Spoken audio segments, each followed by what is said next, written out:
let's talk a little bit about Dru. And of course, you grew up seeing all of that. You are a spirit-filled Christian. Yes. And tell us about when Michael came into your life and kind of take us through that. Well, I met him on an airplane. It was just one of those crazy God things. And he walked on the plane, and I had been out of college a year, and I wasn't looking, and I was like, wow. And it ended up where he changed seats. And the woman next to me said, I'll change, because he got the last seat on the Because he was flight. tall.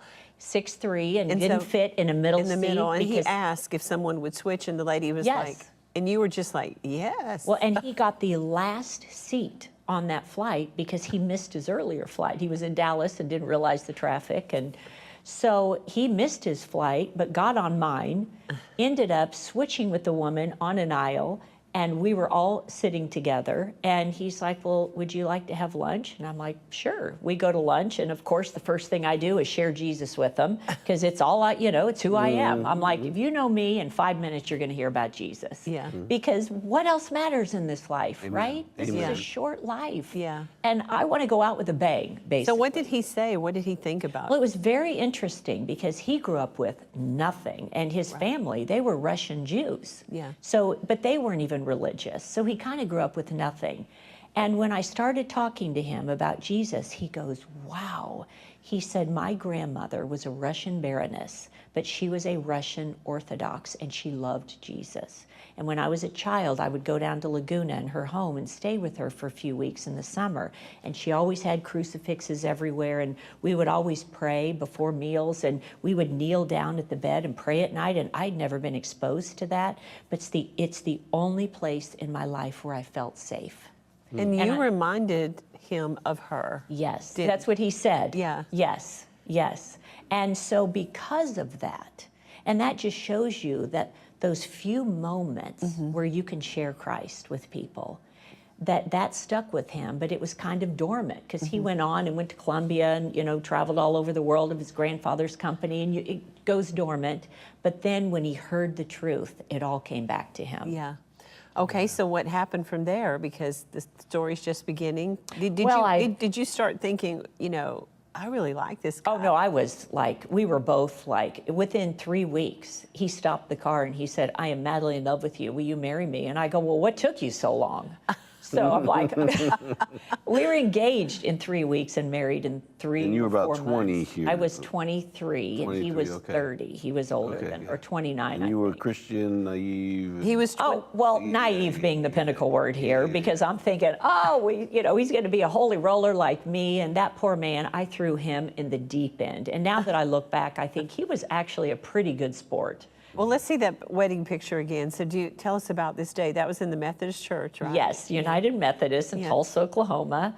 And, you know, Armand flew in planefuls of people, because he's the only grandson. And we had 1,000 people at our wedding.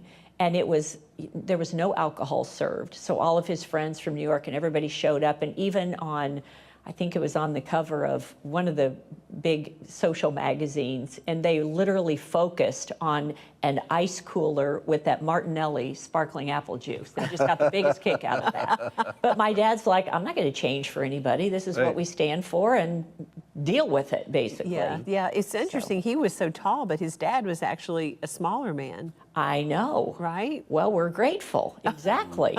And I have really tall sons, and it was perfect. That's for sure. Okay, so you're about to really kind of move into a fairy tale existence, if you will, Camelot. Did it feel like that? Oh, are you kidding? I was Ellie Mae Clampett. I had no idea how to deal with this stuff. I Yeah. was two-stepping on the weekends at Oklahoma State University. Yeah. And my dad had become successful. And tell us what your wardrobe looked like when you met Michael and how it. Oh, well, who knows? I mean, seriously. But I'm a quick learner. You move to Beverly Hills and you got to learn quick. Right, That, yeah. you know, this has got to change, if you know what I mean. But I was absolutely a fish out of water. And I thought, and I remember the first black tie that I was ever invited to. And it was one of Armand's birthday parties. And you can imagine, everybody was there. Gorbachev, I mean, they all flew in for this. And I was seated next to this elderly man in a wheelchair. And I introduced myself, I'm Dru Hammer. And he goes, oh my gosh, you're Armand's new granddaughter-in-law.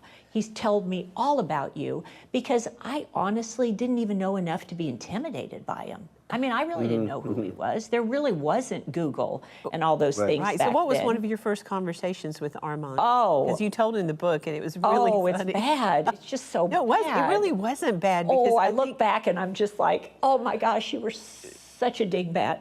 Well, we were sitting at the table. It was our first holiday. And he says, Dru, I'd like to speak with you privately in my office. And I'm like, okay, because we were already engaged by then. Yeah. So we go into his office, and I went to his house, and it's Modigliani's and Renoirs, and I probably didn't even know what they were back then. I mean, who knows? So he seats me down in his office, and I'm standing across from him. And he said, first of all, I laughed when I walked into his office. And he goes, well, what's so funny? I said, you have a private library on the Dewey Decimal System? I mean, that was just so funny to me. So, because again, I'm from Tulsa, Oklahoma, right?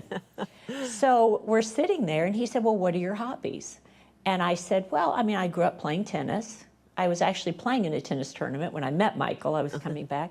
And he picks up the phone and calls somebody and says, I need a country club membership for my new granddaughter-in-law at Riviera Country Club, and hangs up the phone. And I go, is that a bat phone? I mean, how do you do that? And I had a membership like the next week. It was crazy.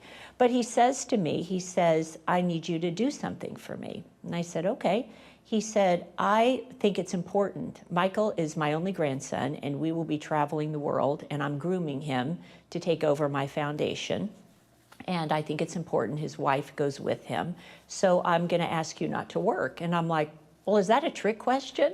I mean, it's like, okay, travel around the world and Armand 727, or let me get a job, But apparently it didn't work out very well for me, because I loved renovating properties. So I did that, and I could also do what I need to do. But I said to him, and this is the embarrassing part, I looked at him and I said, okay.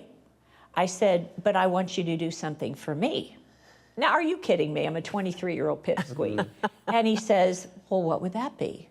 I said, well, I've watched you with the family, and we talk about the weather. It was all very surface. Yeah. Because you don't accomplish, what people don't understand is you don't accomplish what he accomplished and be home with his family at 5 o'clock to have dinner every night and be at your son's baseball games.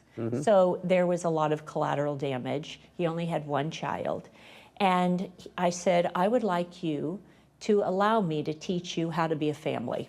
I mean, can you even believe I said that? And he started laughing. He goes, well, and how do you propose to do that? I said, well, in my family, we have Sunday suppers after church.